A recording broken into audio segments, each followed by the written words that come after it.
Hi Dep-it, and welcome to another weekly update for the weekend in the 26th of March 2023. So straight on with Twitter, so you guys in the know will know that Dep-it Network only really do promotional stuff, and this week's no different. They've got one at the minute which is a sale, so they've increased the discount on the Pico set, so if you buy two. Shameless plug here, if you use the code Dep-it you get 5% off as well, so that would be $95 each if you bought the two set. Then we move on to Eric Marr. Eric Marr is the chief evangelist. He's the guy who basically communicates with the community, and he's had a little bit to say, but not that much to be fair. So Dep-it, for vital firmware updates, at least 50% of the devices on the network are randomly pushed the update for the security of the entire network. Apologies if you have auto update turned off and still get the update. This caused a little bit of trouble. People were saying, well look, I've turned auto update off, I don't have my device with me, the firmware could have bricked the device and I wouldn't know about it and I can't sort it out. Why put the option on if you don't allow people to actually enforce it? It's happened anyway, so there's not really much you can do.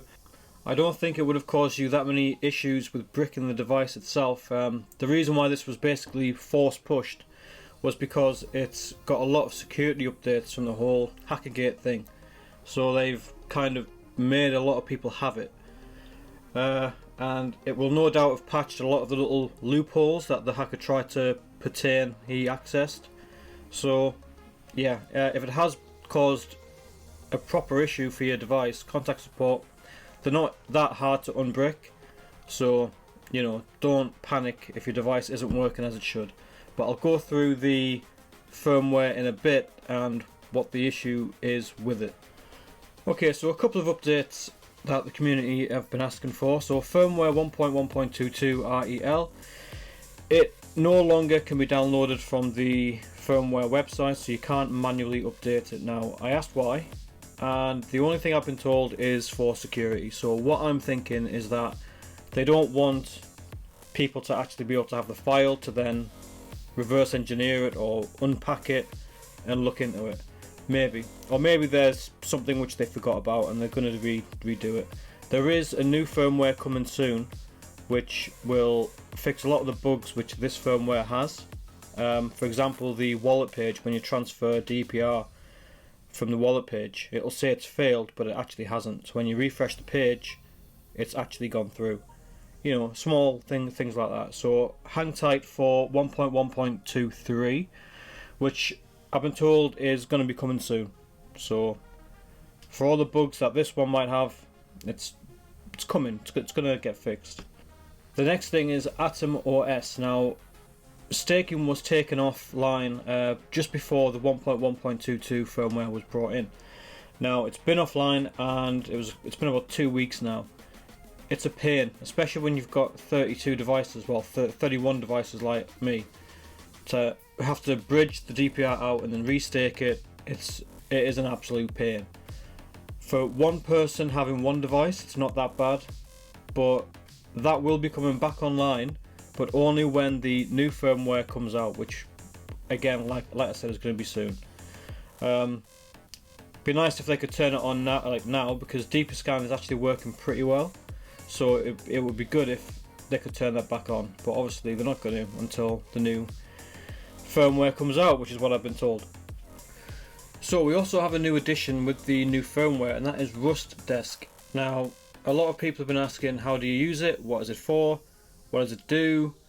And honestly, I have no idea. I know it's a remote access software, but I don't know how that fits in with the Dep-it Connect devices. Will it allow you to control devices on your network? I doubt it. Will it allow you to get a public IP? Absolutely. Will it allow you to remotely control your Dep-it device? Perhaps. I've asked for information and I've been told that a guide is currently being written right now. So Dep-it should hopefully have that ready soon and they can release it and we can see what it actually is. But yeah, we just have to wait, and I'm looking forward to it. If it allows me to remote connect to my devices rather than having to speak to people and remote connect to their computers, that might be easier for me.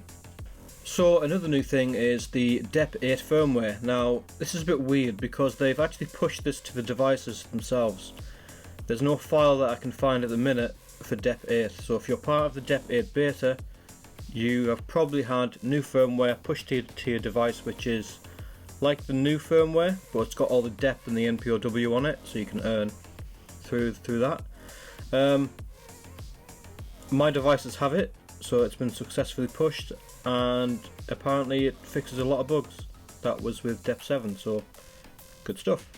So then off to the token price. Now this week's not been that great. The SEC has released more news about Coinbase.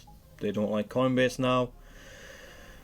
I wish it'd start off, to be fair, but we started off at 0.0094, and at the current time at 13:20 GMT or UTC, we're at 0.0087, so we are down 0.0007 of a dollar, which I appreciate isn't much when the coin's already this low.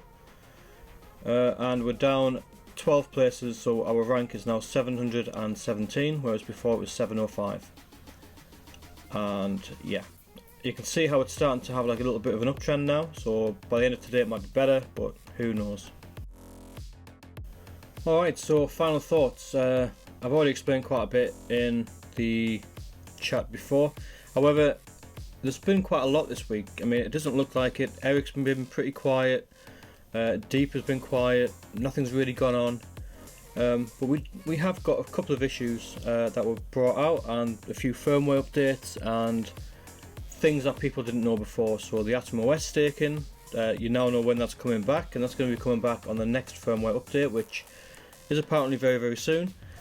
The app, Eric has actually seen the app and he's used it, and it is pretty much done, but it keeps going back to the drawing board because they keep tweaking it, and I think that's better because I want them to hit the ground running.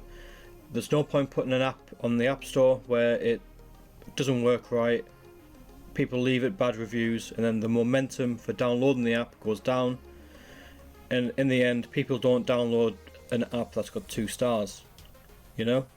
So I think that's good. So thanks for watching. I hope this was informative, and I'll see you on Friday. Cheers guys, bye bye.